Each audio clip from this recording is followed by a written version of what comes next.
Uma Odisseia Histórica, ClickView 1. Publicado em 22 de junho de 2012, por Ike, ex-funcionário da Click.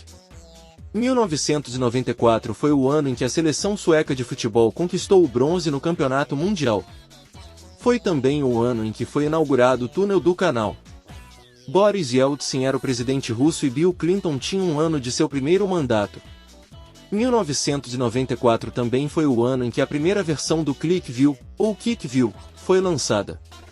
A versão 1.0 tinha apenas a inferência lógica entre os campos, não tinha recursos gráficos e nenhum cálculo era possível, mas durante o tempo de vida do ClickView gráficos e cálculos numéricos foram adicionados, e no lançamento da versão 1.42, o ClickView tinha a mesma estrutura básica que ainda temos hoje, um modelo de dados relacionais multitabelas, um mecanismo de inferência lógica e gráficos que contém não há dados próprios, mas são calculados em tempo real com base no resultado da inferência lógica. Além disso, a ideia conceitual de um aplicativo veio com o ClickView 1, o documento sagrado.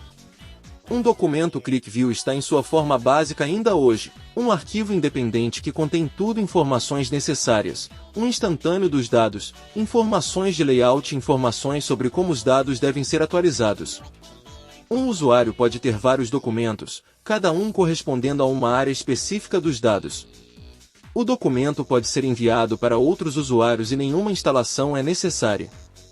Essa abordagem garantiu a portabilidade e foi fundamental para simplificar a compatibilidade com versões anteriores e futuras, bem como a compatibilidade entre o ClickView Desktop e o ClickView Server. A metade dos anos 90 também foi a época em que o software Windows de 32 bits começou a surgir.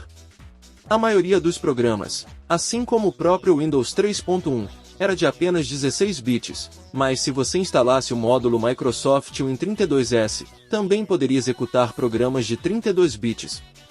Consequentemente, vários dos lançamentos do ClickView 1 foram produzidos em uma versão de 16 bits e uma versão de 32 bits.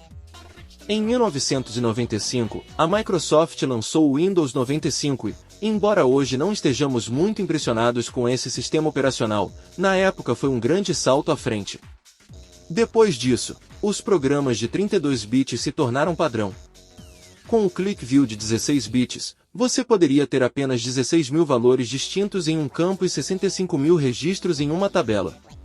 Esses limites, no entanto, não eram um grande problema porque a maior parte da análise naqueles dias era feita em conjuntos de dados com poucos valores distintos e muitas vezes com dados pré-agregados. Com a introdução do ClickView de 32 bits, esses limites foram removidos e isso abriu o campo para análise transacional. Levaria muitos anos até que o novo limite de 2 GB de memória se tornasse um problema. Muito do que foi inventado no ClickView 1 ainda existe hoje, no ClickView 11. Na verdade, os principais recursos do ClickView 1 são o núcleo do ClickView moderno, eles são a base de como o ClickView ainda funciona hoje. No entanto, há uma coisa do ClickView 1 que sinto falta: o fundo de mármore.